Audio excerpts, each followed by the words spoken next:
Do you believe that being dramatic or sensitive is a bad thing?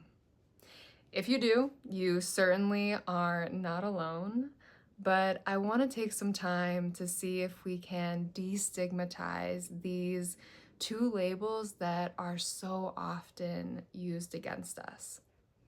And I'll start with sensitive because I personally identify with that one deeply.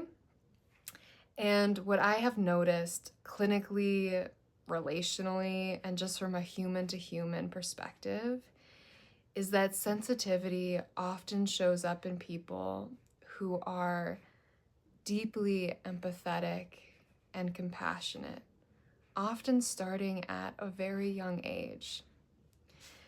And in a world that often rewards numbing, detachment, and well, when I was growing up, it was, can't you just be chill? Like being a girl that was chill was cool. And often mislabeled sensitivity as a problem. A lot of people that I work with who were labeled as too sensitive are, particularly as children, are often the ones in adolescence and adulthood who are navigating things like substance use and eating disorders, essentially ways of trying to turn down the volume on a system that inherently feels really deeply. And the irony is that this sensitivity, it's actually capacity for depth, for nuance, for connection, for reverence. Because let's be honest, you don't get to feel a sense of worship, to feel awe, to feel a sense of something greater than yourself without feeling a hell of a lot. And for me, that's not dysfunction, that's depth. And honestly, I think that's a part of why people are drawn to AA or to Dharma recovery. It brings someone who is inherently sensitive to a spiritual outlet, a space where their sensitivity is embraced and okay. Okay, let's talk about dramatic, because that word, it often comes with an eye roll, with don't be so dramatic. Why is everything with you such a thing? Can't you just chill? But I actually don't think that dramatic means creating your own chaos or having a nervous system that is overreactive. I think that it can also mean having a range, the capacity to move through a full emotional spectrum without shutting down, to move from tears and laughter to soul.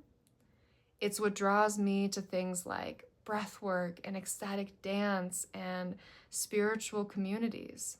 I think that's why actually spiritual practices, somatic practices, are landing with people so strongly right now. They're giving people a container for what they already are, deeply feeling and attuned beings. They're inviting us into a full emotional range.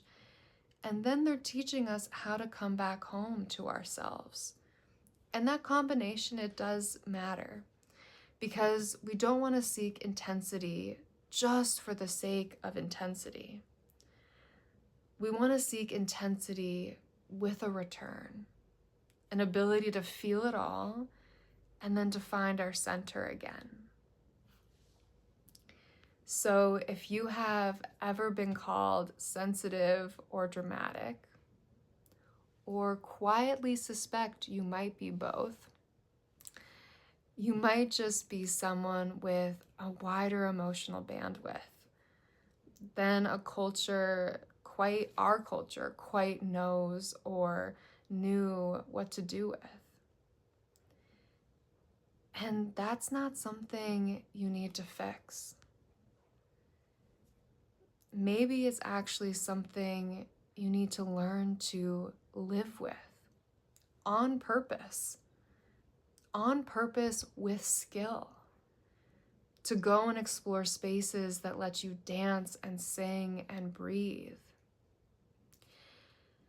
And honestly, you might find that these parts of you, they're not bad at all. That actually, these are the parts of you that are going to help you awaken.